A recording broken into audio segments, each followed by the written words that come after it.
ये खबर KR मंगलम university द्वारा प्रस्तुत की गई है। तो बोरा में भर के वही रख दें। मुद्दे काफी हैं तो चर्चा में क्यों भाग रहे हैं? सरकार तो चर्चा के लिए तैयार है। इतना मुद्दा आपके पास है, सारे मुद्दों पर सरकार तैयार है, हर एक बिंदु पर चर्चा के लिए।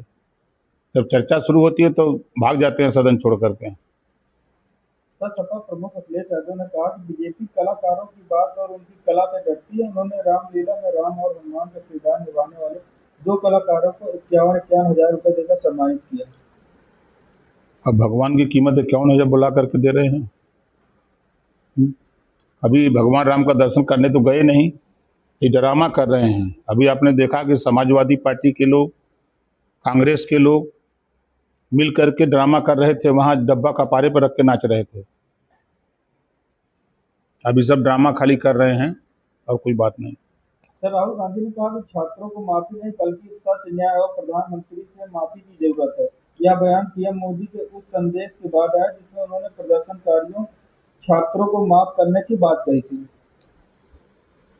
राहुल गांधी को यही सब करना है।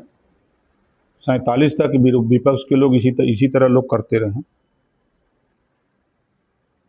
सर, राम मंदिर स्क्रिप्ट विवाद संसद भवन के बाहर सांसद पप्पू यादव की प्रेस कॉन्फ्रेंस के दौरान उन पर चप्पल फेंकी गई। पप्पू यादव ने इसे जानलेवा हमला बताया। घटना के बाद समर्थकों और आरोपों के बीच हाथापाई भी हुई। निश्चित है कि जब किसी भी धर्म के ऊपर अगर ठेस पहुंचाएंगे तो उबाल आता है, गुस्सा होता है, तो गुस्से में तो कुछ भी हो सकता है। सर, अखिलेश यादव ने रविवार को एक प्रेस कॉन्फ्रेंस में भाजपा पर कई आरोप लगाए। उनका कहना है कि 10 साल के भाजपा के कार्यकाल में 26,000 स्कूल बंद हुए। भाजपा सरकार की कोशिश है कि पीडीए के लोगों को पढ़ने नहीं देना है।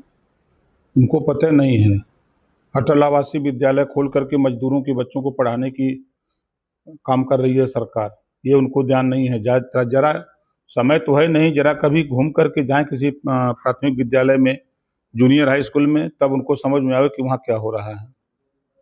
तो कांग्रेस नेता प्रमोद तिवारी ने आरोप लगाया सभी चंदा चोर बीजेपी में। उन्होंने कहा कि राम मंदिर ट्रस्ट के सदस्यों की नियुक्ति प्रधानमंत्री नरेंद्र मोदी की पसंद से हुई थी। जो चोरी कांग्रेस के लोगों ने किए हैं उसी तरह जानते हैं कि यहाँ भी चोरी हो रही है। सर, फारूक अब्दुल्ला ने बड़ा बयान दिया। उन्होंने कहा नेशनल कॉन्फ्रेंस प्रमुख अब्दुल्ला ने कहा कि जब सीमाएं पूरी तरह सील हैं तो आतंकवादी जम्मू कश्मीर में कैसे घुस रहे हैं। उन्होंने हाल ही की आतंकी घटना पर सरकार से जवाब मांगा। अब उनको ये नहीं पता है कि कांग्रेस के जमाने में क्या होता था।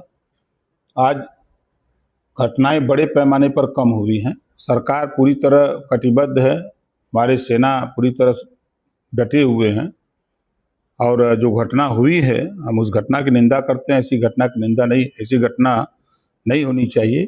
इसका जवाब प्रधानमंत्री जी खुद सेना को छूट दिए हुए हैं, सेना उसका जवाब देगी।